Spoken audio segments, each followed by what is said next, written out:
At nagpatiuna na nga si Sandro na pumasok sa munting kubo. Nagtawanan na lang ang dalawa na sumunod sa kanya. Pasensya na kayo ha, matagal na kasing walang nakatira dito eh. Kaya maalikabok na, konting linis lang at magiging maayos na rin to. Salamat talaga tol. Alam mo kung wala ka, baka tuluyan na nailayo si Leticia ng daddy niya sa akin. Walang anuman brother, sino pa ba magtutulungan? Di tayo lang din naman, di ba? Kaso, 2 araw ko lang kayo masasamahan dito ha. Kailangan ko din kasing bumalik sa trabaho eh. Alam mo naman si Foreman, malupit yun.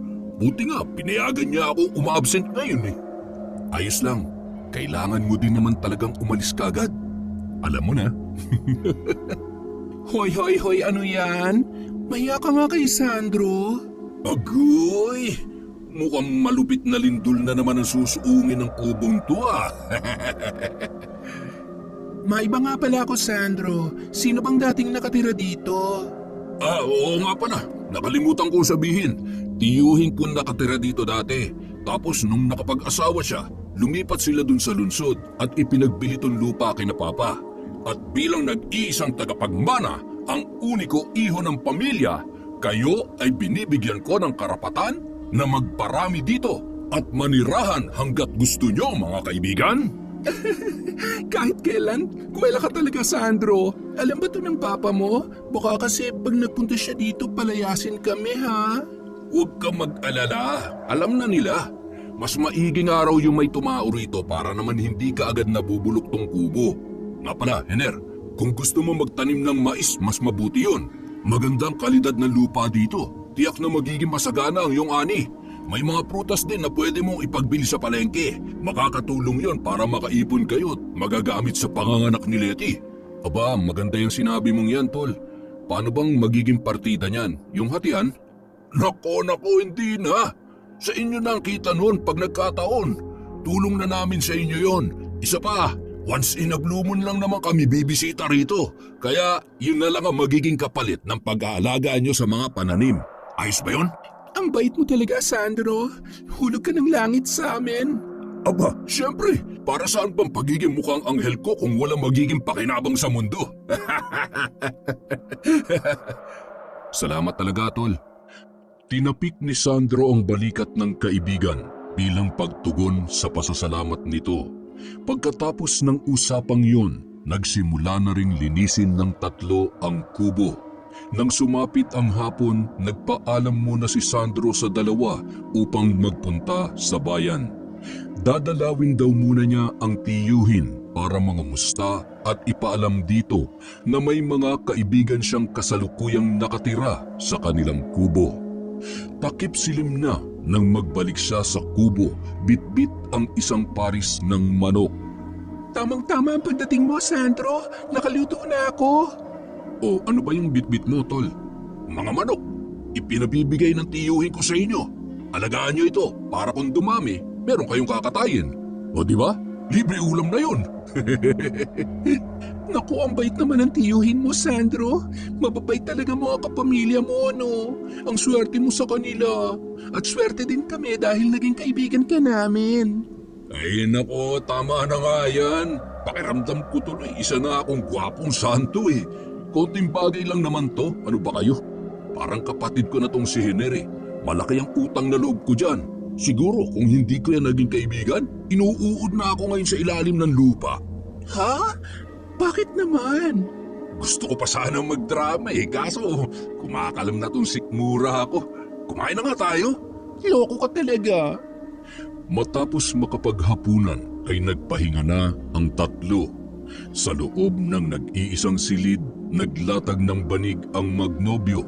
Samantalang sa munting sala naman, pumwesto ang kaibigan nilang si Sandro. Nang gabing yun, hindi nakatulog kaagad si Leticia. Iniisip niya ang naging reaksyon ng kanyang daddy sa kanyang pagkawala. Masakit para sa kanya na lumayo sa kanyang mga magulang dahil mahal na mahal siya ng mga ito. Ngunit nang maging nobyo niya si Hener ay naging iba ang ugali ng kanyang daddy. Napaiyak na lamang siya sa isipin na yun. Kinabukasan, Nilibot nilang tatlo ang parte ng lupang sakop na pagmamay-ari ni Sandro. Namangha si Leticia sa sari-saring mga prutas na nakatanim doon. At dahil unang buwan nga lang ng kanyang pagbubuntis ay sobrang natatakam siyang tikman ang bunga ng mga yon, lalo na ang mapupulang bunga ng rambutan. Naaaliw namang pinagmasdan ni Hener ang kanyang mahal na nobya. Bandang 10:00 na ng umaga nang sila ay nagbalik sa kubo. Nadatnan nila roon ang tiyuhin ni Sandro kasama ang kanyang asawa. Kanina pa ba kayo rito, tiyo? Tiya? Hindi naman. Kararating lamang namin, Droy. Sina Hener at Leticia nga po pala. Sila yung mga kaibigan ko na dito titira sa kubo natin. Hener, Leticia, si Tiyo Solomon, tsaka si Tia Sonia. Magandang araw po. Mano po, tiyo, tiya? Masaya kaming makilala kayo mga bata. Sinadya talaga namin kayo para personal na makilala. Ang mga kaibigan nitong si Sandro ay hindi na iba para sa amin. Kaya kung may kailangan kayo, bukas ang palad naming tumulong sa inyo. Maraming salamat po. Marami silang napagkwentuhan nung araw na yon at nalaman na magnobyo na hindi nabiyayaan ng anak ang dalawang matanda dahil sa mas matanda ng 10 taon si Sonia sa kanyang asawa. At nung nagkakilala sila ay nasa 40 anyos na si Solomon, pero kapansin-pansin ang pagkagiliw ng mga ito sa kanila. Hindi rin napigilang magkwento ni Hener na ulilang lubos na siya. Namatay ang kanyang mga magulang noong unang taon niya sa high school dahil sa isang aksidente. Itinaguyod niya ang sarili sa pamamagitan ng pagko-construction.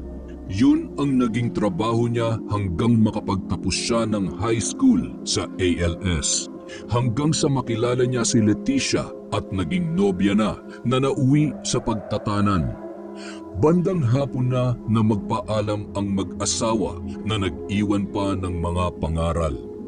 Nang sumunod na araw ay nagpaalam na si Sandro para umuwi ng Cagayan de Oro. Inihatid nila ito sa terminal ng bayan kasama ang tiyuhin at tiyahin nito. O paano? Tutuloy na ako ha? Mag-iingat kayong dalawa ni Leticia, brother ha? Alagaan mo siya ng mabuti. Huwag bibigyan ng problema para iwas stress. Baka kung mapano ang baby natin. Opo, padre. Tol pala. Salamat ha. Ikaw naman, Leti. Kumain ka ng mga masustansyang pagkain para maging healthy ang inaanak ko. Huwag puro hotdog at itlog nitong si Hener ang kinakain mo, ha? Ay, napaka mo talaga. Kapi po, Ginoong Sandro. Maraming salamat. Ay, ano ba naman kayo? Minsan nakala ako maging seryoso eh. Pagbigyan nyo na ako. Oh, Tia. Pakitingnan-tingnan po sila ha. Kayo lang po ang maaasahan ko dito. Huwag ka mag-alala, Sandro. Hindi namin sila pababayaan. Lagi namin silang dadalawin. Oo, ayan na ang jeep. Sumakay ka na, Sandro. Malayo-layo pa ang biyahe mo. Mag-iingat ka, ha? Nang makaalis na si Sandro, dinala naman ng mag-asawa ang dalawa sa pamamahay nila. Doon nila sila pinagtanghalian at pinabaunan pa sila ng bigas at ulam sa kanilang pag-uwi. At nang makarating na sila sa kubo, walang sinayang na oras ang dalawa. Pinupog nila ng halik ang bawat isa at pinagsaluhan ang isang mainit na pagtatagpo. Dahil sa walang malalapit na kapitbahay, hindi na napigilan ng dalawa na magpakawala ng mga pag-ungol na nagpapatindi sa kanilang bakbakan. Malayo ang kubo nila sa sentro ng baryo kaya wala silang mga kapitbahay.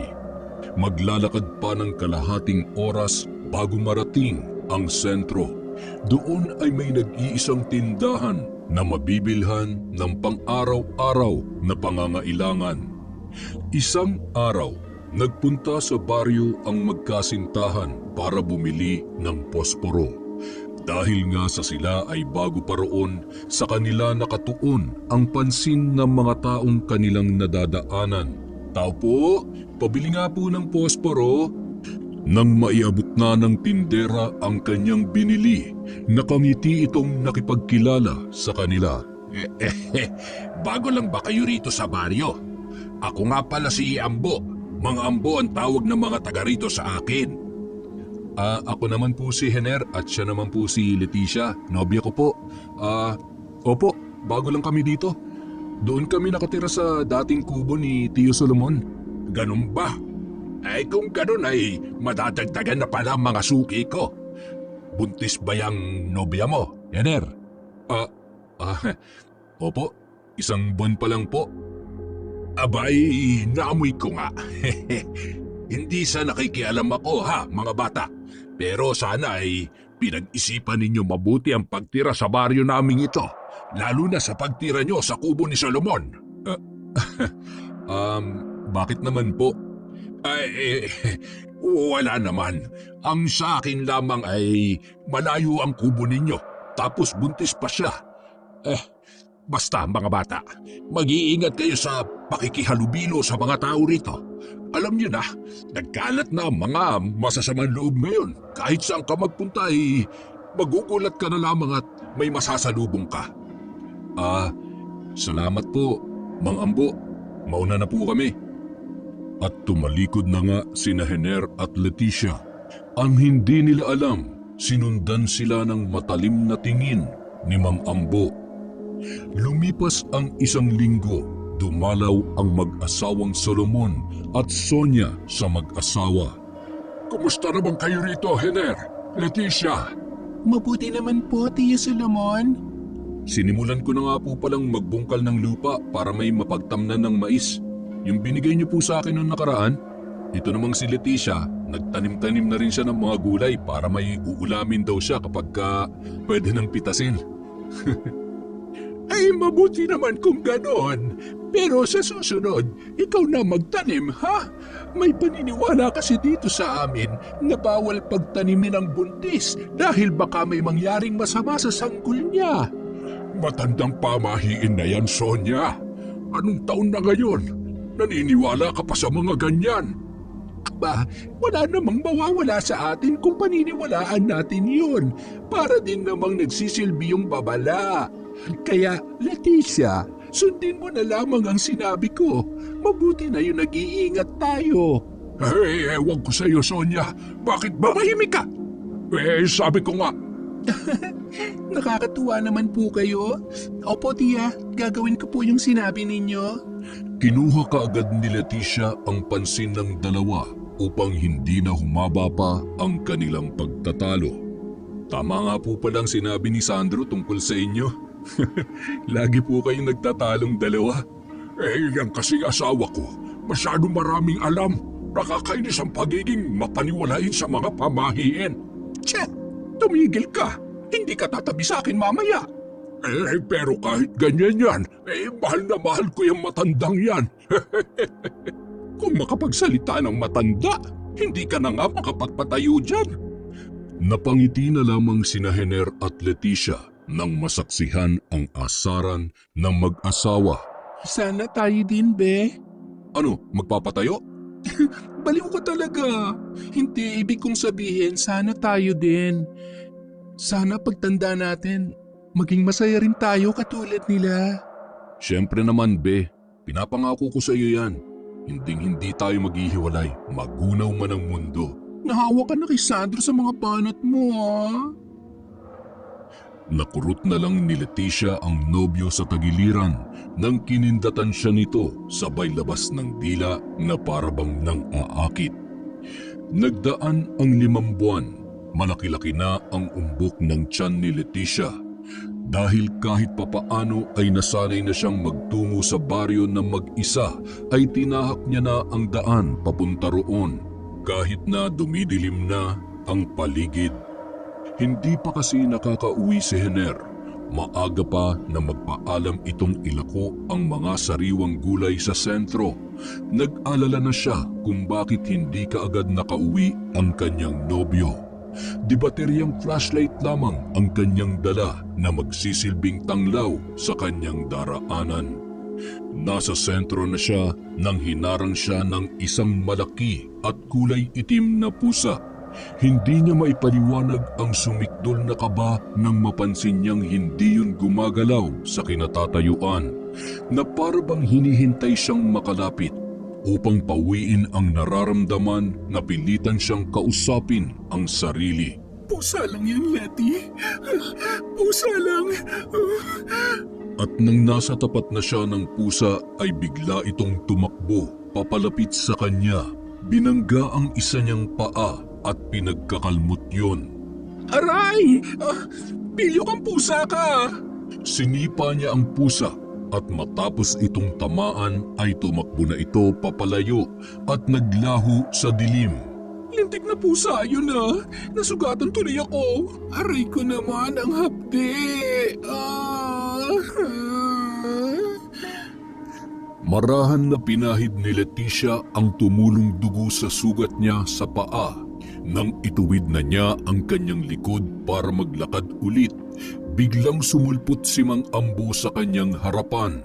Gabi na, Leticia. Saan bang lakad mo't naglakas loob ka pang pumunta rito sa sentro? Mang Ambo, kayo pala. Hinahanap ko ho kasi si Henner. Napansin niyo ho ba siya? Alam mo bang bawal sa isang buntis ang gumala sa gabi? Lalo na't wala man ang takip sa ulo at hindi itim ang duster. Makukuha mo ang pansin ng mga aswang dahil dyan. Aswang ho? Oo, mga aswang na nasa paligid lang. Mag-iingat ka, Leticia. Baka ika'y pinagmamasdan lang ng isang aswang. Ay, siya nga pala. Si Henry ay nasa tiyanggi ko. Hindi na nakatanggi sa inuman. Unang beses nakipag-inuman ni Henner, kaya nakaramdam ng pagkairita si Leticia sa kanyang nobyo. Hindi na niya napansin pa ang pagtitig ni Mang Ambo sa maumbok niyang tiyan na tila ba may pinag-aaralan doon. Nagpatiyo na siyang maglakad upang pauwiin na ang kanyang nobyong si Henner. Agad naman niyang nakita si Henner na mukhang lamuna sa alak. Agad din siya nitong napansin at nagpangising-ngising nilapitan siya at inakbayan. Beb, bakit ka pa nagpunta dito? Pauwi na rin naman ako Umuwi na tayo, Henner. Lasing ka na. Uy, hindi ako lasing nakainom lang konti. Teka, galit ka ba? Hindi. Galit ka yata Sabi mo, Henner, di ba dapat, Sabing hindi ako galit Umuwi na nga tayo. Henner, mukhang kailangan mo nang umuwi. Madilim na. Hindi maganda sa isang buntis na kinagabi sa daan. Hoy, Mambo! Akala ko ba, ihi ka lang. Umihi ka na yata Saan ka ba nagpunta? Tagal mo nang bumalik, tagay mo na yun. Sige na, bukas na lamang tayo magkwentuhan. Sigurado kung hindi pa naghahapunan si Leticia. Baka nagugutom na yung nobya mo. Kinabukasan, nagising si Henner na masakit ang ulo. Be, sorry naparami yata yung inom ko. Hindi ko kasi matanggihan ang mga kababaryo natin.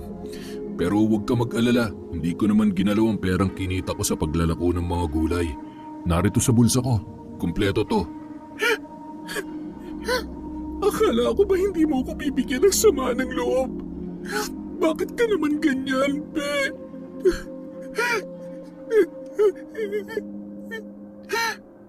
Pasensya ka na, Be. Promise, hindi na mauulit.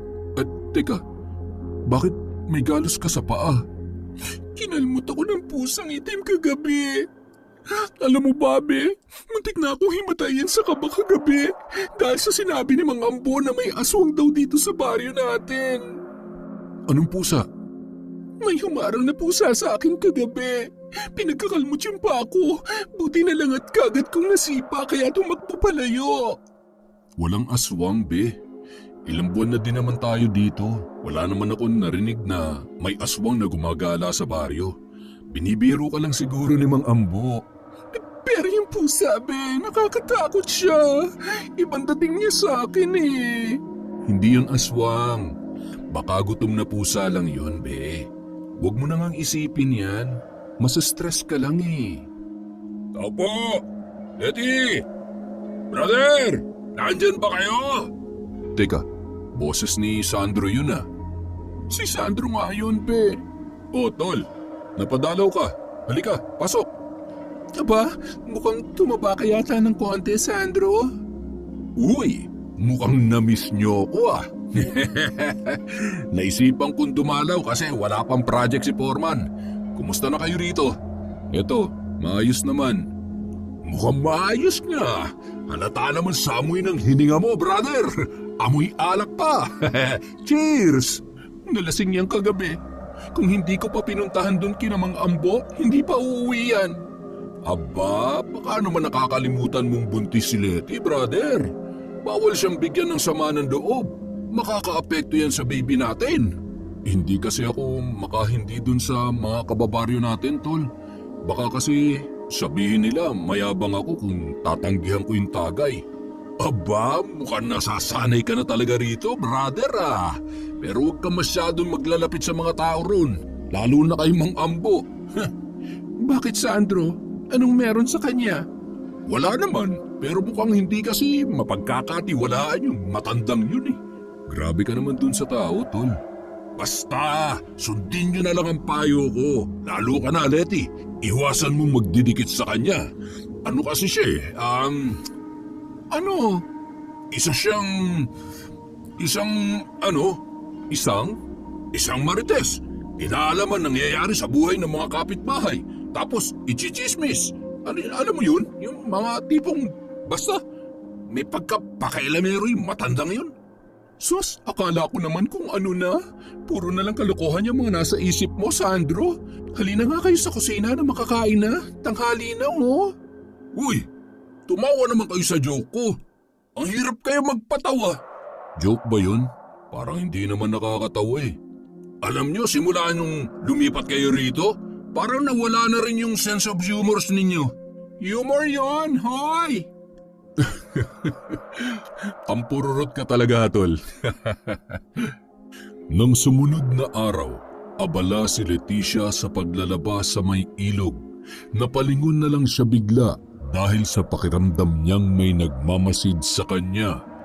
Nakita niya ang mga nagtataasang talahib na parang hinahawi ng kung sino. May mga kaluskos din siyang naririnig. Sino yan? Be, ikaw ba yan? Naku, huwag mo akong binibiro ng ganyan. Hindi ako natatakot. Lumabas ka nga dyan. At biglang huminto ang paggalaw ng mga talahib. Buong akala niya ay lalabas doon si Hener. Ngunit ilang minuto na ang lumipas ay wala namang taong nagpakita. Be! Nagpalinga-linga siya sa paligid at sa muling pagtingin niya sa mga talahib ay biglang lumabas ang isang pusang itim. Tumatakbo yun na mukhang pinupuntirya ang kanyang direksyon. Nang biglang tumalon ang pusa sa isang malaking bato kung saan niya ipinatong ang kanyang mga pinaglabhan. Doon nagtama ang kanilang mga paningin. Ang kulay abong mata ng pusa ay biglang naging itim. Nakita ni Leticia ang kanyang refleksyon sa mga mata ng pusa. Nagulat siya nang mapansin na nakabaligtad siya sa mga mata nito. Ang kabuuang anyo naman ng pusa ay tila galit na galit. Biglang napatayo si Leticia nang akmang dadakmain ng pusa ang kanyang tiyan. Biglang sumulpot din si Hener sa kanyang likuran. Be, tapos ka na ba? Be, yung pusa! Pusa? Anong pusa? Ayun oh! Saan? Wala namang pusa dyan ah. Nandyan lang yan kanina eh. Ayos ka lang ba, Be? Ha? Oo, ayos lang ako. Umuwi na nga tayo. Hindi ka ba maliligo? Hindi na. Ayoko na. Pilit na pinapakalma ni Leticia ang sarili dahil sa nararamdamang kaba. Sa kubo, nakahiligan na ni Hener na humalik sa tiyan ng nobya habang nakalantad ang kahubdan nito. Napansin niya ang tatlong mahabang pahalang na galos doon. Be, bakit mayroong sugat dyan sa tiyan mo? Parang kinalmot ah. patingin nga. Hala, oo, meron nga. Pero hindi ko naman maalala kung bakit nagkaroon ng ganyan dyan. Teka, yung pusa, be. Oo nga pala, kanina mo pa binabanggit yung pusa-pusa na yan eh. Ano ba nangyayari sa'yo, be? May pusang itim na bigla na lang sumulpot dun sa ilog eh. Be, may kakaiba sa pusang yun. Parang galit na galit yung nakatitig sa akin tapos nung akmang ilalapit niya na yung isa niyang paa sa tiyan ko, napatayo ako kasi hindi ko may paliwanag ang nararamdaman kong takot. At nung dumating ka, bigla na lang yun nawala. Ang weird, diba? Hindi kaya aswang ang pusang yun, be? Hindi na naintindihan pa ni Hiner ang kanyang nobya dahil dumating na sina Sandro kasama ang tiya Sonia nila. Kumusta na kayo rito mga bata? Pasensya na kung hindi na ako madalas na nakakadalaw. May inaasikaso kasi ako sa lungsod. Leticia, ayos lang ba ang pagbubuntis mo? Opo tiya, maayos naman po, salamat po. Brother, samahan mo naman akong mamitas ng manggang hinugo. Dadalhin lang ni tiya. Excuse us, mga ladies. At naiwan sa kubo ang dalawang babae. Tiya, may aswang po ba dito sa baryo ninyo? Bakit mo naman ay tanong yan, iha? Sabi po kasi ni Mang Ambo meron daw. Tapos 2 beses na rin akong nakainkwentro ng pusang itim na mukhang may pinabalak na hindi maganda sa akin. Feeling ko yun yung aswang, tiya eh. Ay, huwag ka masyadong maglalapit kay Ambo. Iwasan mo makipag-usap sa kanya ng matagal, iha. Bakit naman po, tiya? Alam mo, Leticia, maraming bagay ang hindi ko kayang ipaliwanag, lalo pat wala naman akong ebidensya. Ngunit kailangan mong sundin ang payo ko para makaiwas ka sa kapahamakan. Si Mang Ambo po ba ang aswang, tiya? Shhh! Huwag kang mambintang. Baka may makarinig sa'yo at makasuhan pa tayo. Basta, lumayo ka sa kanya, iha. Lumipas ang 3 buwan. Isang hapon, habang bumibili si Leticia sa tiyangge ni Mang Ambo, bumuhos ang napakalakas na ulan. Naku naman, ang malas ko naman. Dito pa talaga ako naabutan ng ulan. Wala namang senyales na uulan eh, kaya hindi ako nakapagdala ng payong. Sumilong ka muna, Leticia. Bakit ba ikaw pa nagpunta dito? Ayan tuloy, inabot ka ng ulan. Para sana makapag-exercise, Mang Ambo.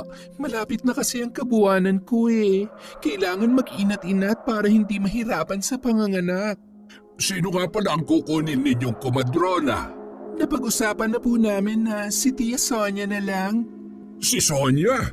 Opo, kamakailan lang po namin nilaman na marunong pala siyang magpaanak kaya siya na lang po ang kukunin namin, Mang Ambo. Huwag siya! Po? Ay, ang ibig kong sabihin ay, wow, ayos yan. Pero baka sakaling magbago ang isip ninyo, makakatulong ako sa panganganak mo. Isa rin akong hilot kung hindi mo na itatanong. Napakunot noon na lamang si Leticia sa tinuran ng matanda. Kung ganun ay may kakayahan din pala si Mang Ambo na magpanak. Ngunit sumagi sa isip niya ang dating sinabi ni Sonia na umiwas sa matanda. Nangilabot na lang siya nang maisip na isa itong aswang. Kahit hindi pa tuluyang tumitila ang ulan, nagpasyang umuwi na lamang si Leticia. Habang tinatahak ang daan pa uwi, natanaw ni Leticia ang isang pamilyar na pusang itim na nakatayo sa gitna ng kanyang binabaybay na daan. Ilang di pa lamang mula sa kanya. Binalot na naman siya ng takot. Nagdadalawang isip siya kung babalik ba o magpapatuloy na lang sa paglalakad. Mas pinili niya ang huli para makaiwas sa kung anumang pakay ng pusa. Ngunit napansin niya na sumusunod ito sa kanya. Binilisan niya ang paglalakad at panay ang lingon sa likod. Dahil sa hirap siyang kumilos, halos abutan na siya ng pusang tumatakbong nakasunod sa kanya. Huli na nang mapagtanto niya na bumangga siya sa katawan ng isang tao. Ay! Ayos ka lang ba, Leticia? Mang Ambo, may pusang sumusunod sa akin. Pusa? Anong pusa? Pusang itim, Mang Ambo. Ay, yan ba ang tinutukoy mo? Meow! Halika rito. Pasensya ka na kung natakot ka sa pusa ko, Leticia. Gala kasi ito kung saan-saan nagsususuot. Sa inyo po ang pusang yan, Mang Ambo. Oo. Alaga ko ang pusang ito. Bakit? Sa nalaman, mas lumalim ang kutob ni Leticia na aswang nga talaga si Mang Ambo. Isang gabi, nakarinig ng huni ng pusa si Hener na nagmumula sa silong ng kanilang kubo. Nagtaka siya kung bakit may pusa roon kayong wala naman silang alaga. Kinapa ni Hener ang kanyang nobya. Kaagad niyang tinakpan ang tiyan nito ng kumot dahil naitaas nito ang duster na suot.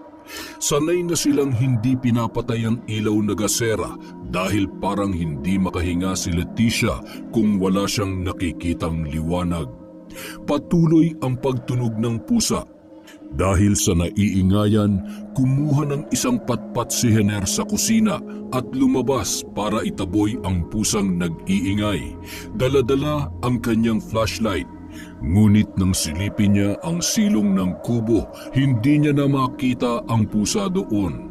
Naramdaman niyang parang may nakatayo sa kanyang likuran. Lumingon siya at itinuon doon ang liwanag ng flashlight. Halos hindi siya makagalaw sa labis na pagkabigla nang masulyapan niya ang isang napakalaking pusa na nakadungaw sa kanya. Hindi ito maaari. Be, nasa labas ka ba? Nang magsalita si Leticia, biglang nagpunta ang pusa sa silong ng kubo at sa isang iglap lang ay naging maliit ito, katulad ng normal na pusa. Hindi kaagad nakapagsalita si Hener dahil sa labis na pagkabigla sa mga nasilayan.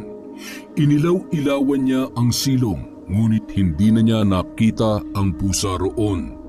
Ilang sandali pa nakarinig siya ng mga yabag na papalayo sa kanilang kubo. Be! Be, narito ka sa labas. Umihi lang ako. Pumanhik kaagad si Hener nang mapagtantong aswang pala ang kanyang nakita. Ayos ka lang ba, Be? May naramdaman ka ba? Ayos lang naman ako, pero kanina, feeling ko may nakadagan sa akin. Halos hindi ako makagalaw sa kama kanina eh. Ganun ba? Sige, matulog ka na ulit. Babantayan na lang kita. Hindi na kasi ako makatulog eh. Inilihim ni Hener sa kanyang nobya ang nakita dahil ayaw niyang mag-alala ito. Malapit na itong manganak kaya hindi niya bibigyan si Leticia ng anumang alalahanin. Kinaumagahan, nagpunta si Hener sa lungsod upang bumisita sa mag-asawang Solomon at Sonia. Ang nadatnan niya roon ay ang lalaki lang dahil nasa simbahan umano ang kanyang asawa. At tiyo, may isasangguni lang po sana ako sa inyo. May malaking pusa po kasi ako nakita sa labas ng kubo namin kagabi. Hindi lang siya malaki kundi malaking malaki. Palagay nyo, aswang kaya yun? Hindi malabong dalawin kayo ng aswang, Hener. Malapit na manganak si Leticia at para sa mga aswang, sobrang bango na niya. Para bang isang hinog na langka na humahalimuyak sa bango. Ano kayang dapat kong gawin, tiyo? Sobra na kasi akong nag-aalala sa kaligtasan ng aking mag-ina. Natatakot ako na baka kung mapaano sila. Kadalasan, ang mga aswang ay nagbabalat kayo bilang hayop upang itago ang tunay nilang anyo.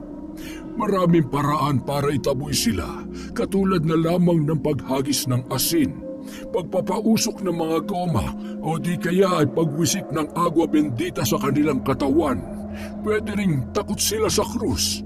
Ngunit sa panahon natin ngayon, marami ng aswang ang alagad ng simbahan.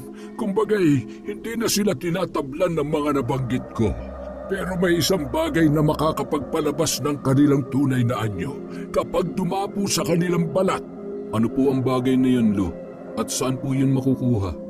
Yun ay ang buntot pagi. May nagbebenta ng ganyan dito sa lungsod. Tamang-tama, linggo ngayon. tiyak na may dala ang mga Ilonggo sa kanilang pwesto. Medyo may kamahalan nga lang ang benta nila pero kung wala kang dalang sapat na pera, ay pwede naman kitang pahiramin. Sige po, tiyo. Maraming salamat po. Naging matagumpay nga ang pagbili ni Hener ng buntut pagi. Di baling malaki ang nautang niya kay Tiyo Solomon, ang importante ay maprotektahan niya ang kanyang mag-ina laban sa aswang. Nasa sentro na siya ng baryo nang maalalang naubusan na pala sila ng asin, kaya't nag-iba siya ng direksyon at tinungo ang tiyanggi ni Mang Ambo. Pabili nga po ako ng asin, Mang Ambo. Nang iabot ng matanda ang asin ay napansin nito ang nakasukbit na buntut pagi sa bewang ni Hener. Bakit may ganyang kandala, Hener? Ito po ba? May paggagamitan lang po ako, Mang Ambo. Para saan naman? Para may paglagyan ng aswang kung sakaling magtangka sa buhay ng aking mag-ina. Paano po? Mano na ako, Mang Ambo. Baka nag-aalala ng asawa ko kahihintay sa akin. Napansin ni Hener ang tila pagkabahala sa mukha ni Mang Ambo, ngunit hindi niya na lamang yun pinansin. Muling dumalaw ang mag-asawang Solomon at Sonia sa kanila at nagdala ng mga kagamitan para sa panganganak ni Leticia. Ilang beses tumatay at umiihi ang sanggol sa loob ng isang araw, Leti. Kaya itong si Hener ay mapapasabak talaga sa paglalaban nitong mga lampin. Ayos lang ho sa akin yan, tiya. Ang importante ay makita kong malusog ang baby namin. Maraming salamat talaga sa inyong dalawa, Tiyo Solomon at saka Tiyo Sonia. Kung wala ho kayo, baka hindi namin alam kung anong dapat gawin. Ako nga ang dapat magpasalamat sa inyo, Leti. Dahil sa inyo'y naranasan ko maging isang ama. Naranasan namin kung paano maging mga magulang. Para ko na rin kayong mga anak. Tama siya, para na namin kayong mga anak. Ay, siya nga pala, Hener. May kwento ni Solomon sa akin ang tungkol sa nakita mo dito noong nakaraan. Bumalik pa ba yun? Hindi na po, tiya. Pero lagi pa rin akong alisto para kung magbalik man siya. Nakahanda po ako. Sinong babalik, be? Ay, hindi ba nabanggit sa iyo nitong si Hener ang naganap noong nakaraang gabi? Ha, Leticia? Hindi ko na po ipinaalam sa kanya, tiya. Ayoko kasing mag-alala pa siya. Abay, kailangan niya malaman para kahit papaano alam niya ang gagawin. Isinalaysay ni Hener ang nangyari at hindi na nagulat si Leticia sa kanyang nalaman. Ilang beses na akong pinagtangkaan ng pusang yon, tiya. Buti na lang at lagi akong nakakaiwas. Unang beses ko palang nakita ang pusang yon, naramdaman ko na isa siyang aswang. Kung ganoon ay palagi ka mag-iingat, Letty. Gagawin ng aswang ang lahat. Makuha lamang ang nais niya. Huwag ka mag-alala. Sa susunod na mga linggo, sasamahan na kayo ni Solomon dito. Nang gabing yun, hindi mapakali si Leticia. Pabaling-baling siya sa higaan. Tumatagaktak ang kanyang pawis.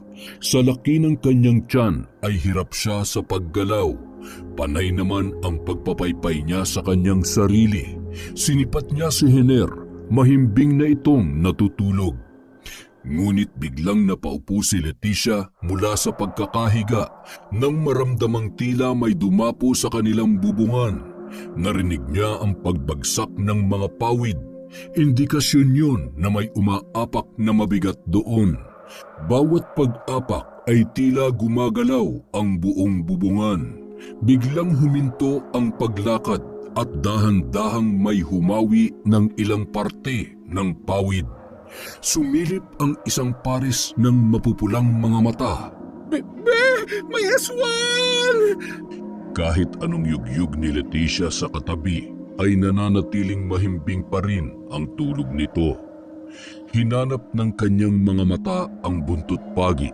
Nakasabit yon malapit sa maliit nilang bintana na nasa gilid ni Hener. Nakaramdam siya ng sakit sa tiyan na parabang kinakalikot ang loob nito. Napahawak siya sa braso ni Hener, padiin ng padiin.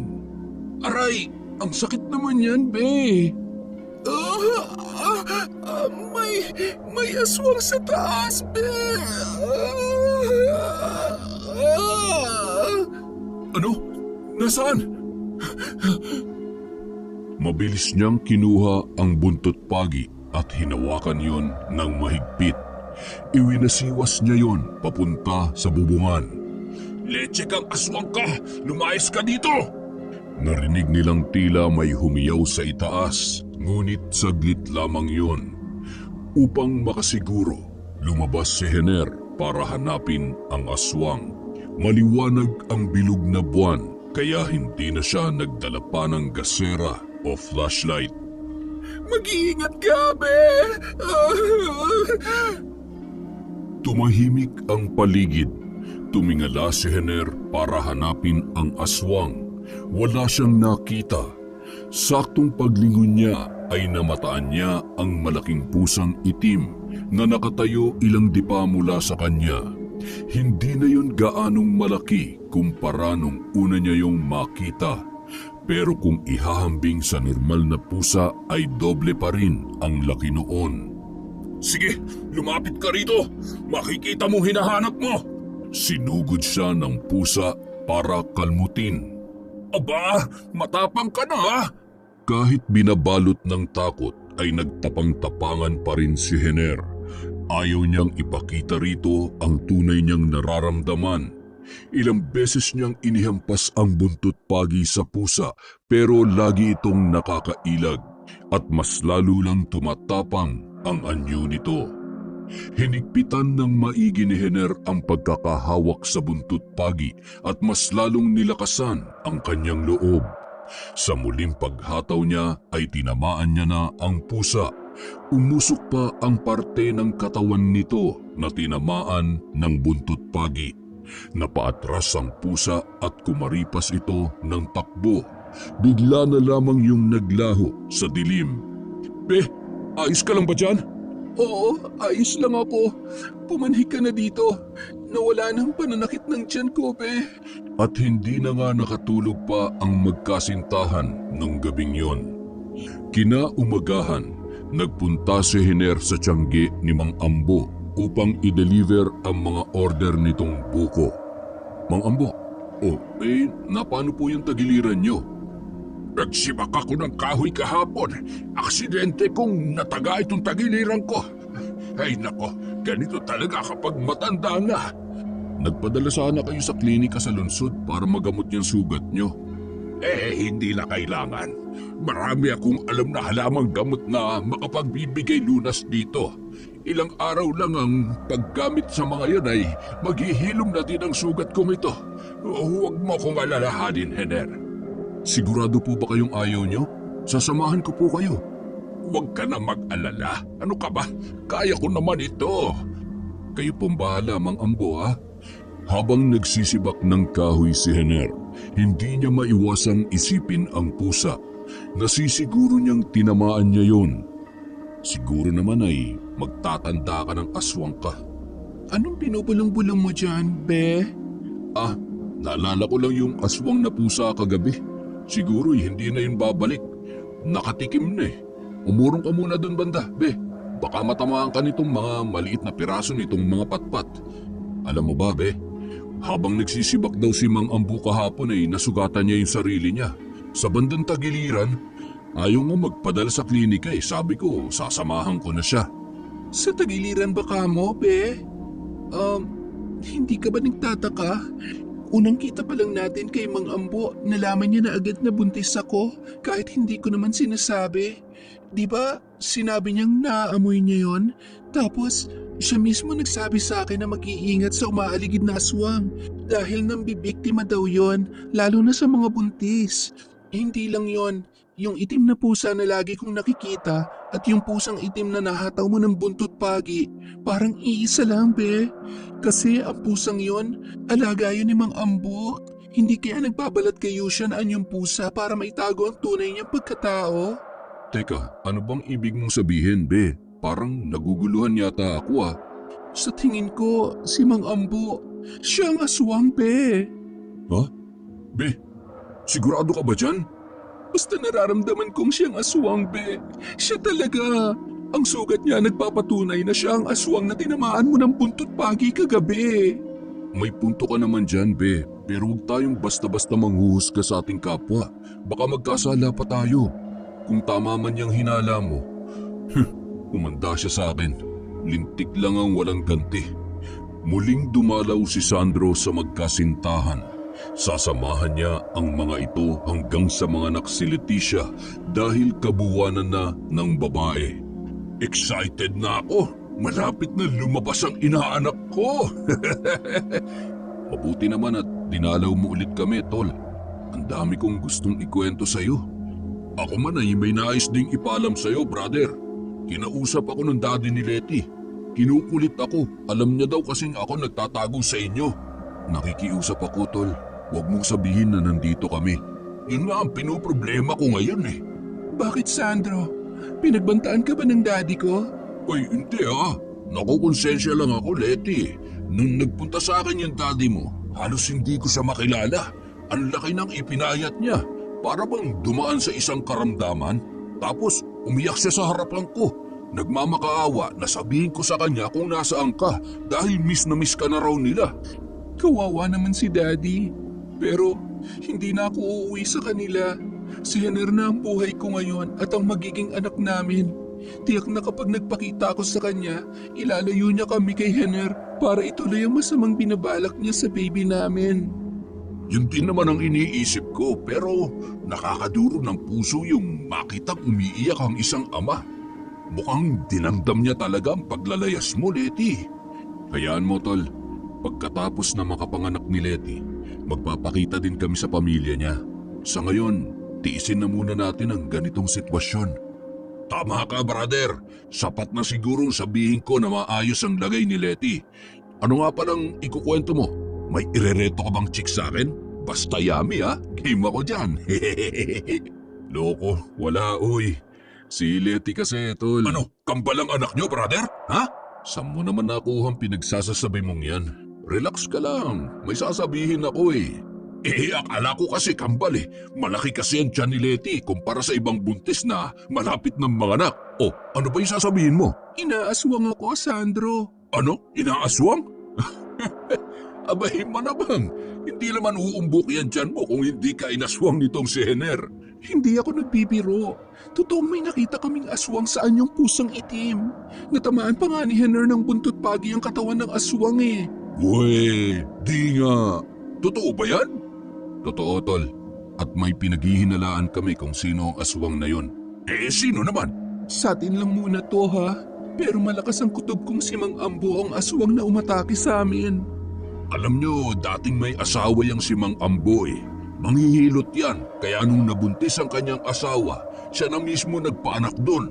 Kumadro ng tawag ng iba sa kanya, ngunit nang manganak ang kanyang asawa, namatay yun. Ang nakapagtataka pa raw, wala namang bangkay ng sanggol na nakita sa bagong panganak na ali. Hindi naman nagbigay komento si Mang Ambo sa mga pangyayari at sa paglipas ng panahon, hindi na inuungkat pa ng mga tao sa baryo na naganap sa buhay ni Mang Ambo. Wala na rin kumukuha sa kanya bilang tagapagpanak kasi naging usap-usapan daw dito noon na aswang ngayang si Mang Ambo at siya mismo ang kumain sa bagong silang nilang sanggol. Talaga ba? Meron bang makapagpapatunay sa sinabi mong yan, Sandro? Si Tia Sonia nagsabi sa akin noon. Magkaedad kasi sila ng asawa ni Mang Ambo at kaibigan niya pa yun. Walang naglakas loob na banggitin umano ang pangyayaring yon dahil takot ang mga taga-baryo na baka sila naman ang sumunod na biktima. Pero matagal na panahon na yon at wala rin naman daw ebidensya kaya tikom ang bibig ng mga tao. Kung ganun, tama pala ang hinala mo, be. Isa nga siyang aswang. Isang mainit na tanghali, nagpunta si Leticia sa tabing ilog upang maligo. May dala-dala siyang asin at bawang na inilagay sa loob ng maliit na plastik para kung sakaling magpakita sa kanya ang pusang itim ay ihahagis niya ang mga yon sa naturang pusa. Dahil sa mabagal ang kanyang paglalakad, kaagad niyang napansin na may sumusunod sa kanya. Lumingon siya at wala naman siyang nakita. Habang patuloy siyang naglalakad ay naririnig niya ang mga yabag sa kanyang likuran. Ramdam niya na parang may mga matang nakasunod sa bawat kilos niya. Hinawakan niyang mabuti ang plastik na bitbit habang nakikiramdam sa paligid. Naririnig niya ang sunod-sunod na malalim na paghangos. Parang gigil na gigil. At nang napadaan siya sa taniman ng mais, biglang sumulpot na naman ang itim na pusa. Napasigaw si Leticia dahil sa pagkabigla. Nang makabawi, kaagad din niyang hinagisan ng asin ang pusa. Hindi naman ito nag-abalang lumingon man lang sa kanya. Dire-diretso ito sa paglalakad papunta sa kabilang parte ng daan. Ngunit ang paghupas sana ng kaba ni Leticia ay nagdulot ng biglang, Hindi maganda sa isang buntis na nag-iisa, iha. Mga ambo, ano pong ginagawa niyo dito? Hinahabol kayong pusa ko. Nakatakas na naman kasi. Doon po siya nagpunta. Nakita ko. Ambo, bakit ka naririto sa lubang hindi mo naman pag-aari? Tia Sonia, buti po nandito na kayo. Oo, doon ako dumaan sa shortcut, Letty. Tiningnan ko kasi kung pwede na bang anihin ang mga kape. napansin ni Leticia ang masamang tinginan ng dalawang matanda. Parang kinikilatis ang bawat isa. Sa huli, unang nagbitaw ng tingin si Mang Ambo. Masama na bang tumugtong sa lupang hindi naman sa akin? Hindi ko naman inaangkin ito ah. Nakikidaan lamang ako. Pwes, maaari ka nang umalis. Huwag ka nang makialam dito. Bakit? Natatakot ka ba? Ikaw ang dapat na matakot. Nagpalipat-lipat ang tingin ni Leticia sa dalawa. Kahit hindi niya matukoy ang punto ng bawat isa, naniniwala siyang itinataboy si Mang Ambo ni Tia Sonia dahil pinuprotektahan siya ng matandang babae. Bago umalis si Mang Ambo ay nag-iwan siya ng isang matalim na titig sa naturang matanda. Tia, mabuti na lamang at dumating kayo. Baka kasi kung ano na nagawa sa akin ni Mang Ambo. Huwag ka na munang tumuloy sa ilog, Letty. Mahirap na. Baka bumalik pa siya. Opo, Tia. Salamat po. Pagdating ni Letty sa kubo, dapat kasi sinama mo ko, be. Kung hindi dumating si Tia Sonia, baka napahamak ka na. Huwag na natin yung pag-usapan. Nangyari na nangyari. Ang importante, hindi nasaktan si Letty. Hindi ba natin siya susugurin? O di kaya naman ay ipaalam natin sa mga taga-baryo na aswang si Mang Ambo para malaman na ng lahat. Hindi na. Wala naman tayong sapat na ebidensya. Baka tayo pa ang pagbayarin ng malaking halaga kung magkakalat tayo ng balitang ganyan. Pero kailangan nating aksyonan ng bagay na ito. Mahirap na baka sa susunod ay magtagumpay na siyang patayin ng sanggol sa sinapupunan ko. Ako na ang gagawa ng paraan. Mamayang gabi, be. Kapag tulog na ang lahat, susunugin kong bahay niya. Game ako dyan, brother. Magsabi ka lang kung anong oras, sasamahan kita para matigil ng kaswangan niya. Sana'y hindi kayo mapahabak sa binabalak mo, Hener. Sasamahan ko si Letty dito mamaya. Pagdating ng gabi, inihahanda na ng magkaibigan ang sulong gagamitin. Nilagyan nila yon ng sapat na dami ng gas at nagsalin sa 2 container ng gasolina. Hinihintay lang nila na lumalim pa ang gabi para gawin ang kanilang binabalak. Teka, nasaan na ba si Tia Sonia? Oo nga, kanina ko pa siya hinahanap eh. Nakita kong lumabas siya. Tinatawag siguro ng kalikasan. May boses palang kalikasan at nagsasalita para tumawag? Wala naman ako narinig ah. Naku naman, tol. Ngayon ka pa talaga nagpatawa. Eto naman, masyado naman kasi tayong seryoso eh. Aray, be, sumasakit ang tiyan ko. Manganganak na yata ako. Be, teka, anong gagawin ko? Hanapin mo si Tia, siya magpapanak kay Letty, di ba? Sa wakas, may nasabi ka ring matino, tol. Teka, nasa na ba kasi si Tia Sonia? Bilisan mo na, be, baka lumabas na ang bata. At hinanap na nga ni Hener si Tia Sonia sa loob at labas ng kanilang bakuran. Tia? Tia Sonia, manganganak na po si Leticia. Naging malikot ang mga mata ni Hener nang marinig ang ingay ng pusa. Tol, Sandro! Magsaboy ka ng asin sa bintana!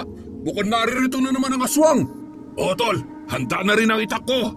Bakit mo kaya itong nagkakagulo kayo, Hener? Nakakagulat naman po kayo. Saan po ba kayo nanggaling, Tia? Si Leticia po kasi mukhang manganganak na. Ano? Halika na! Pumalik na tayo! Mauna na po kayo. May aasikasuhin lang po ako. Huwag ka magpapausok ng goma, ha? Baka malanghap ng sanggol ang amoy noon. Magkakahika pa ang bata kung sakali. Opo, Tia. Patuloy na nagmasid si Hener sa paligid, ngunit wala na ang tila galit na tinig ng pusa. Ilang oras na ang lumipas, hindi pa rin lumalabas ang sanggol. Nahihirapan na si Leticia. Ano po ang problema, Tia? Hindi ko alam. Puro dugo pa lang ang lumalabas. Baka hindi pa ito ang tamang oras. Tanging mga ungol lamang ni Leticia ang naririnig. Aray! Ang sakit-sakit!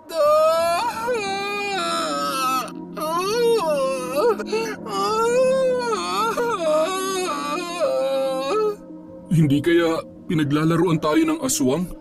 Hindi kumibo si Sonia, kaya nagmamadaling kinuha ni Hener ang gasolina at posporo, pati ang itak at ang buntot ng pagi. Pumanaog siya sa kubo at mabilis na naglakad papalayo. Tol, saan ka pupunta? Dito ka lang, Tol. Bantayan mo muna si Leticia. Baon ang determinasyong magtatagumpay sa binabalak, tinaluntun ni Hener ang daan patungo sa tiyanggian ni Mang Ambo. Nasa malapit na siya nang salubungin siya ng pusang itim. Wala siyang nararamdamang takot. Sa mabilisang kilos, ilang beses niya itong pinaghahampas ng buntut pagi. Namilipit naman ang pusa dahil sa sakit. Nagtatakbo ito na parabang nalilito kung saan siya magtutungo. Wala ka nang uuwian pa, aswang. Susunugin ko ng bahay mo. Anong ginagawa mo, Hener? Alam kong isa kang aswang. Malas mo dahil akong yung kinalaban. Hindi ko alam ang pinagsasasabi mo, binata. Huwag ka na magmaang-maangan pa. Ikaw ang dahilan kaya naghihirap na yun si Leticia. Biglang tumalim ang tingin ni Mang Ambo. Sa isang iglap lang ay tumakbo kaagad ito. Sinundan siya ni Hener.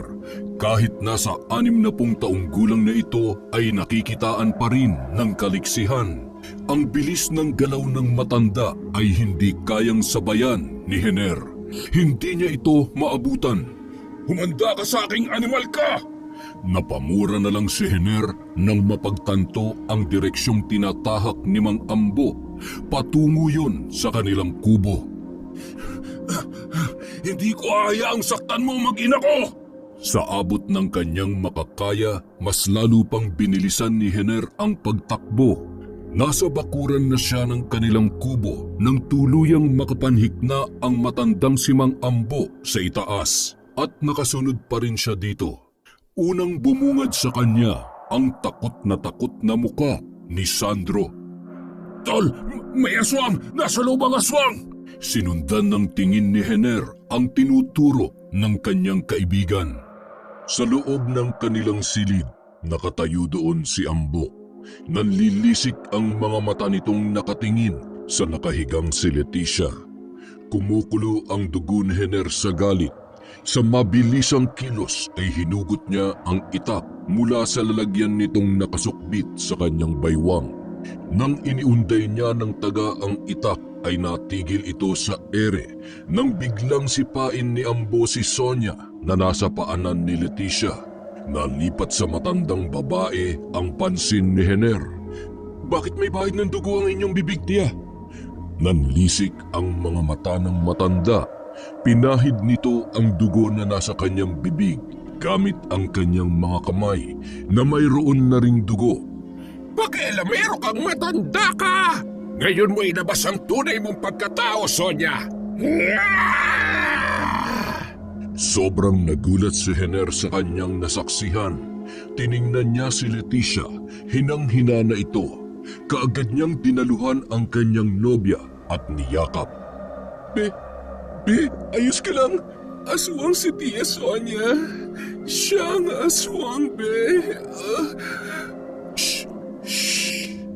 Alam kong matagal mo nang gustong biktimahin ang sanggol na nasa sinapupunan ni Leticia. Subalit lagi kang nabibigo. Kasi lagi mo akong sinasabotahe. Pakialamero kang matanda ka. Hindi ko hahayaan na may mabiktima ka na naman dito sa baryo natin. Sapat na yung ginawa mo sa mag-ina ko. Matapang ka, ha? Pwes, ipakita mo ang tapang mo! Sinunggaban ni Aling Sonia si Mang Ambo. Pinagkakalmot nito ang matandang lalaki. Nagsubukan sila ng lakas, ngipin sa ngipin, buto sa buto, hanggang sa bumalandra si Aling Sonia sa dingding. Kaagad na nilapitan siya ni Mang Ambo at kinuha ang pagkakataon upang siya ay maigapos. Ngunit nakawala si Aling Sonia dahil sa pagpupumiglas nito. Bigla itong sumampa sa nakabukas na bintana at lumukso palabas. Sinundan naman siya ni Mang Ambo. Hindi ka makakatakas sa akin, aswang ka! Tol, pumunta ka muna dito. Samahan mo muna si Leticia. Kailangan kong tulungan si Mang Ambo na madakip ang tunay na aswang. Teka, wala akong alam kung paano magpaanak, brother. At saka, ayos lang ba sa'yo na makita kong lahat-lahat dito kay Leticia? Mahahawakan ko yan at saka masasaksihan ko ang pagbuka niyan. Ay, naku po naman, Diyos ko. Wala nang ibang tao dito kundi ikaw lang. Ano ka ba? Lalabas ng inaanak mo. Ramdam ko hindi pa siya nahigop ng aswang. At tuluyan na ngang sinundan ni Hener ang dalawang matanda. Maliwanag ang bilugang buwan, kaya kahit papaano ay may tanglaw siya sa dilim ng gabi. Inabutan niya silang nagpapambuno. Ang anyo ni Aling Sonia ay tuluyan ng nailantad. Nakalaylay na ang mahaba at buhaghag niyang buhok. Dumoble na ang kulubot niyang mga balat. At ang kanyang mga pangil ay naglabasan na rin. Walang kaalam-alam ang mga tao na ikaw na isang alagad ng simbahan ay isa palang aswang. Pero huwag ka mag-alala. Ilalantad ko ang tunay mong baho. Yun ay kung kaya mo! Muling nagpambuno ang dalawa. Sa puntong yun, pumailalim si Mang Ambo na halatang unti-unti nang nawawalan ng lakas. Ang matutulis na kuko ni Aling Sonia ay bumaon sa kanyang lieg, dahilan upang mahirapan siyang gumalaw. Yun naman ang pagkakataon na sinamantala ni Hener. Sa mabilisang pagkilos ay ibinaon niya ang matulis at matalas na itak sa likod ng matanda. Bumulwak ang masaganang dugo sa kanyang bibig at tumulo yon sa pagmumuka ni Mang Ambo. Kaagad din namang bumangon mula sa pagkakahiga si Mang Ambo upang punasan ang kanyang maruming muka. Hener, tulungan mo kong igapos ang aswang na ito. Walang sinayang na sandali si Hener. Kaagad siyang tumalima at iginapos ang mga paa at kamay ng sugatang si Aling Sonia. Mang Ambo, patawarin mo sana ako sa lahat ng mga nasabi at nagawa ko sa inyo. Binulag na kasi ako ng galit at pagdududa. Naiintindihan kita, Hener. Ginawa mo lamang yon upang protektahan ang iyong pamilya. Nahihiya po talaga ako sa inyo. Ngayon na nalaman ko na ang totoo, pangako po, babawi po ako sa inyo, Mang Ambo. Dulot ng kanilang pag-uusap, hindi na nila napansin na gumapang si Aling Sonia at biglang naging isang itim na pusa. Nakalag nito ang maliit na lubid na ginamit na panggapos sa kanyang kamay at mga paa. Mabilis niya ring nalisan ang lugar. Salamat dahil kahit ikaw ang napagbintangan kong aswang, hindi ka nagdalawang isip na tulungan kami. Kailangan ko rin pagbayarin si Sonia sa ginawa niya sa aking mag-ina. Siya ang pumatay sa kanila. Ilang taon kong inilihim ang lahat. Tiniis ko ang lahat ng panghuhusga ng mga tao dahil natatakot akong ako naman mismo ang paslangin niya. Pero buhat na makita ko kayo ni Leticia, naisip kong kailangan ko mapigilan ang masama niyang binabalak sa mag-ina mo. Naramdaman ko kasing kinukuha niya ang mga loob niyo upang labis kayo magtiwala sa kanya. Nang sa ganun ay may sakatuparan niya ang ninanais na walang kahirap-hirap. Teka, nawawala po si Tia Sonia. Ay, hindi ito maaari. Magmadali tayo, Henner. Mukhang nasa panganib na naman ang buhay ni Leticia. Bumalik na sa kubo ang dalawa. Malayo pa lamang sila ay narinig na nila ang boses ni Sandro na natataranta at ang pag-iyak ng sanggol. Nagmadali silang pumasok sa loob ng bahay. Ano nangyari, Tol? May lumabas na ano kay... Ano? May lumabas na ano sa... ano niya? Ay ano? Sinundan ng mga mata ni Henner ang itinuro ng nguso ng kaibigan. Habang ang mga kamay ni Sandro ay hawak-hawak na ang bagong silang na sanggol. Pasensya ka na, Sandro. Hindi ko napigilan eh. Pag-iri ko ng todo, sumabay sa paglabas ng baby ko. Nakakahiya. Ang baho! Nagpaanak na nga ako. Tinalsikan pa ako niyan. Hawakan mo tong anak mo. Mabuti na lang malusog ang inaanak ko. Pagkatapos talaga ng lahat ng ito, upakan kita, brother. Makapaghugas na nga lang. Lalaki ang anak natin. Oo nga, Be. Sobrang saya ko. Anghel ang itatawag natin sa kanya. Inasikaso ni Mang Ambo ang sanggol para masuotan ng damit. Nilinisan naman ni Henner si Leticia. Masaya nilang pinagmamasdan ang sanggol nang biglang nagpakita ang itim na pusa.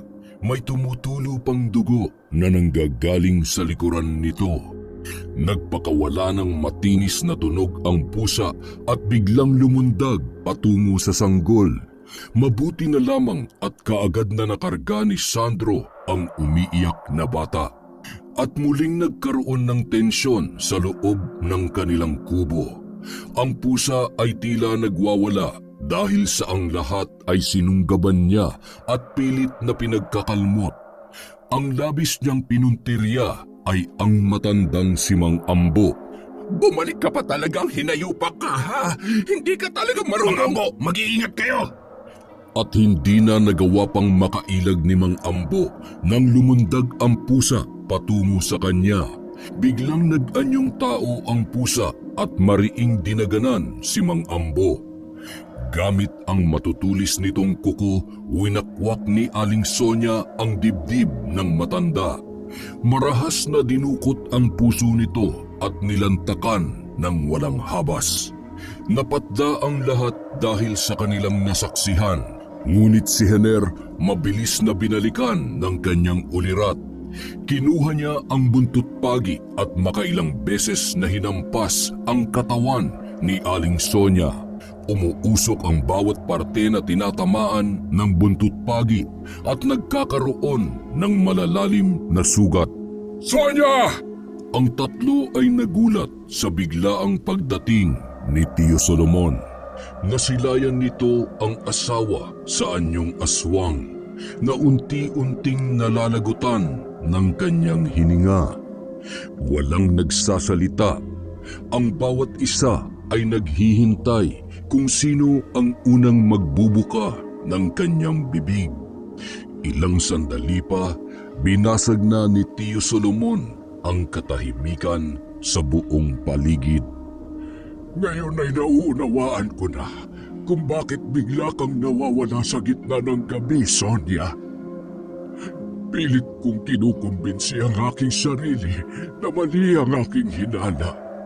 Ngunit nang makita ko kung papaano mo titigan ang tiyan ni Leticia, para kang natatakam na sa bawat segundo'y napapalunok ka pa ng laway.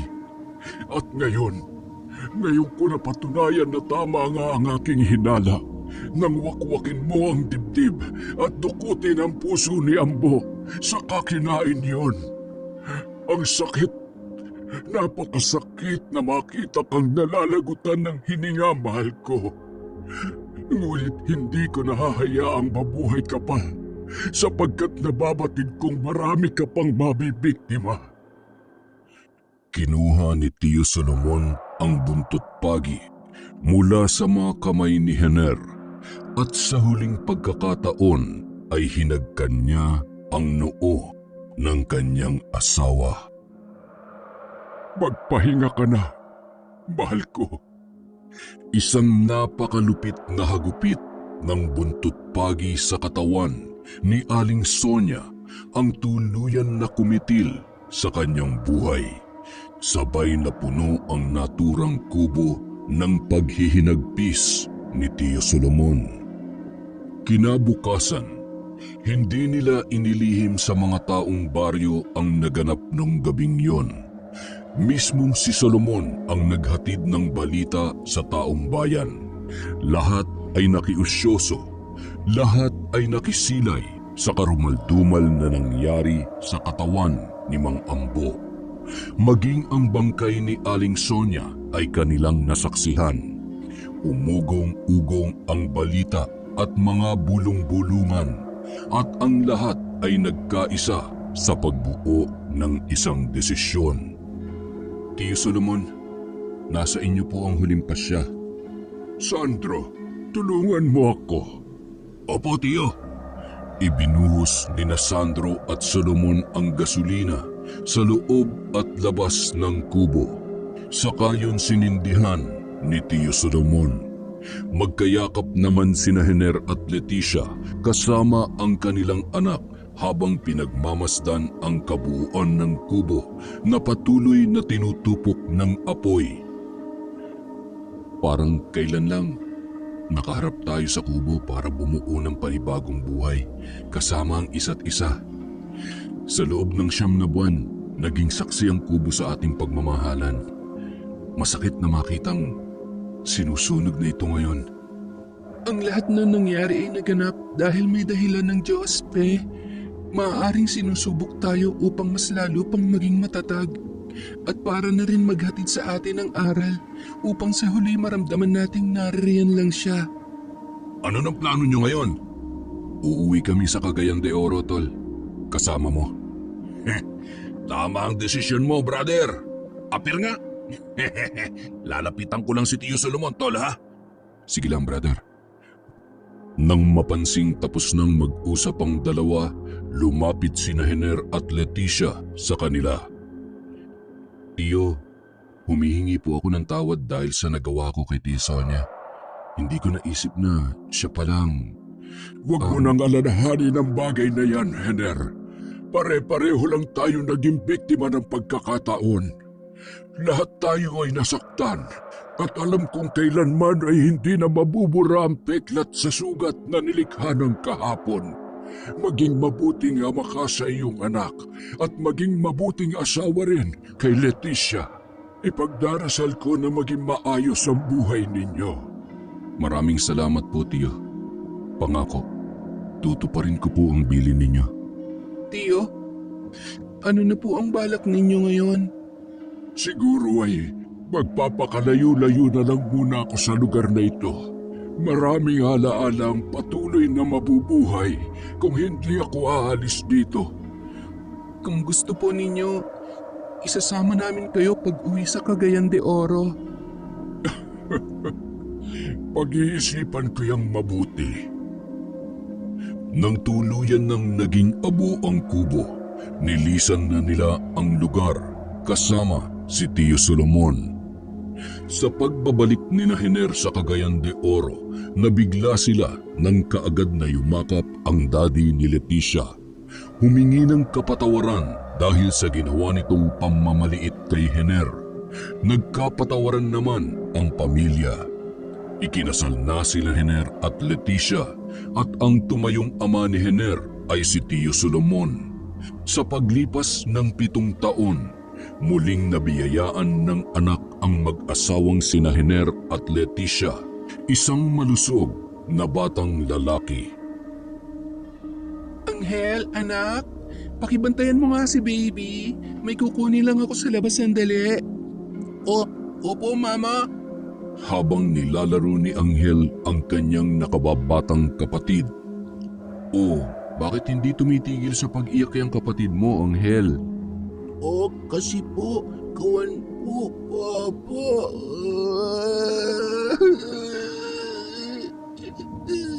Anong ginawa mo sa kapatid mo, Anghel?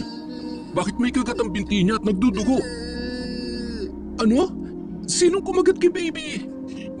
Nanggigil po kasi ako sa kanya, Mama. Kaya nakagat ko siya. Anak naman.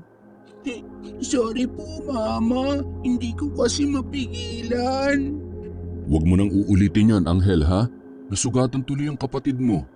Dadalhin lang namin sa ospital. Huwag kang lalabas dito sa bahay. Maliwanag ba yon?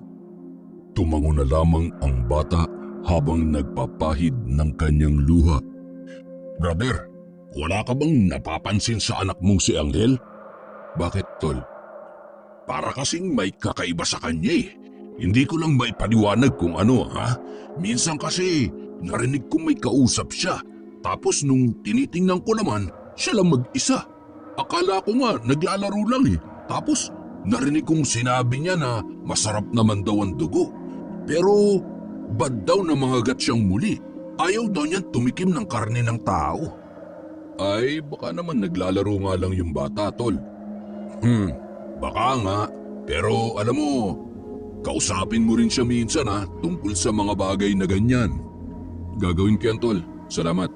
Medyo busy lang kasi ngayon sa trabaho eh, kaya hindi ko na masyadong natututukan si Anghel. Isang gabi, maliwanag ang buwan. Naglalaro si Anghel sa may sala nang marinig ni Hener na tila may kausap ang kanyang anak. Pinakinggan niya ang mga sinasabi nito. Ayaw ko niyan. Hindi ako kumakain ng ganyan. Hindi naman yan masarap eh. Yung tugo ng tao, oo masarap yun. Pero hindi ako nakain ng ganyan eh. Hilaw yan eh. Sa mga narinig buhat sa kanyang anak ay napakunot ng noo si Hener. Binulabog ng pagtataka ang kanyang sarili. Saan naman kaya natutunan ni Anghel ang mga pinagsasasabi niya? Anghel, anak? Sinong kausap mo? Alis ka na. Nandito na si Papa. Bilis.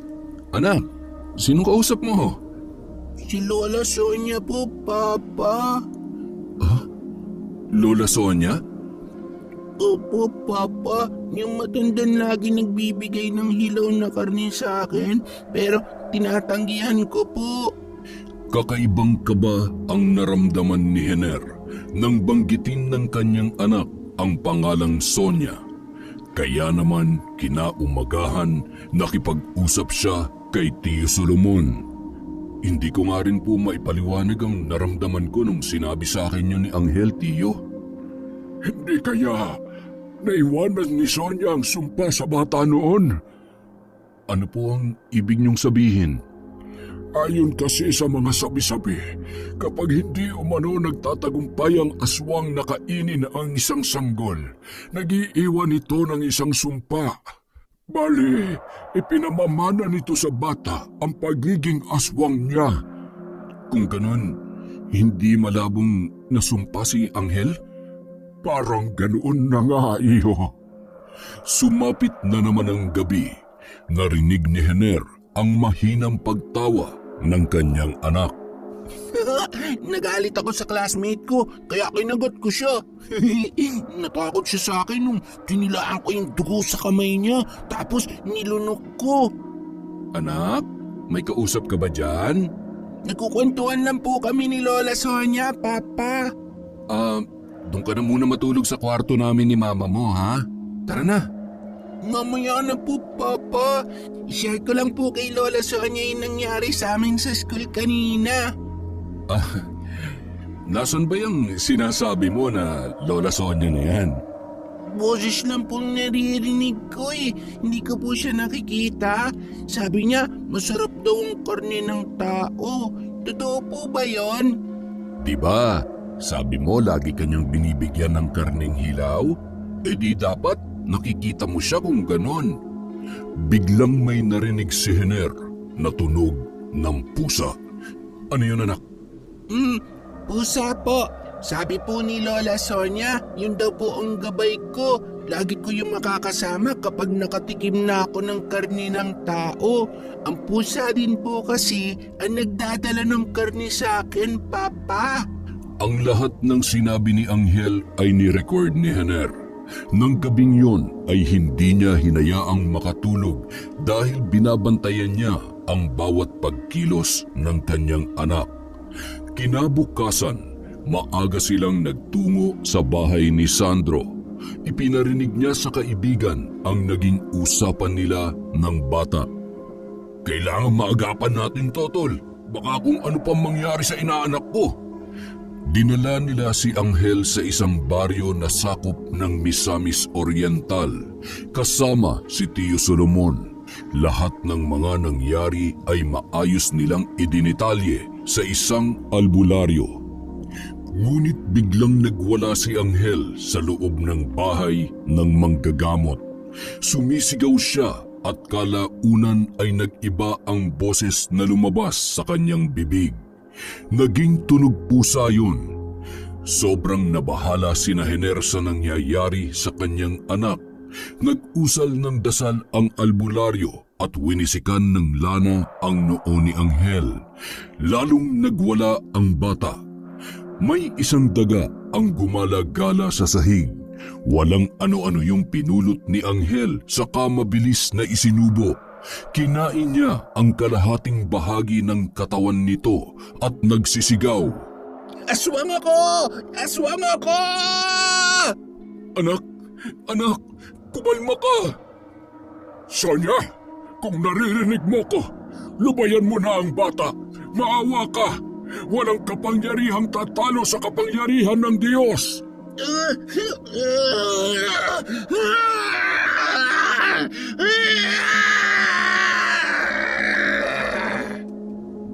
Nag-usal ng dasal ang albularyo at sa puntong yon ay pinaliguan nito si Angel ng lana sa kanyang ulo. Pinayakap sa kanya ang gintong krus habang binabasbasan siya. Patuloy lang sa pagsigaw ang bata na tila namimilipit na sa sakit hanggang sa biglang naisukan nito ang isang maliit na itlog. Kasing liit ito ng holen at kulay itim. Walang humpay sa pagtagaktak ang pawis ni Angel matapos ang kanyang pagwawala. Inapakan ng albularyo ang itlog. Napisa ito at umalingasaw ang nakakasulasok na amoy na nagmumula rito. Sa wakas, ligtas na ang bata sa sumpa ng aswang. Paano naman po yung pusa na sinasabi ni Angel, Tio? Siguro ay sinusubukang lasunin ng kamandag ng itlog na yan ang utak ng bata. Kaya nakakausap at nakikita ni Angel ang itim na pusang nakakulong sa loob ng itlog. Papa, uwi na po tayo. Anak, hindi mo na ba naririnig yung boses ng matanda? Sino pong matanda, Papa? Yung matanda na may-ari ng kaibigan mong pusa na laging nagdadala sa iyo ng pagkain? Pusa? Wala po akong pusang kaibigan, Papa. Takot nga po ako sa pusa eh. Masakit po kaya mangalmot nun. Nagkatinginan sina Solomon, Sandro at Hener dahil sa sinabing yon ni Angel at silang tatlo ay napangiti. Sa bahay, sinalubong sila agad ni Leticia. Kamusta ang lakad niyo, be? Tagumpay, be. Naisukan niya ang itlog ng aswang. Itlog? Ayon sa albularyo, kung hindi namin kaagad na dinala sa kanya ang bata, magiging ganap na aswang si Angel kapag tuluyan ng napisa ang itlog sa loob ng kanyang katawan. Ngayon ay wala na tayong dapat pang alalahanin sa sitwasyon ni Angel. Maayos ng lahat. Tuluyan na tayong makakawala sa sumpa ng kahapon. Ngayon ay makakatulog na tayo ng mahimbing.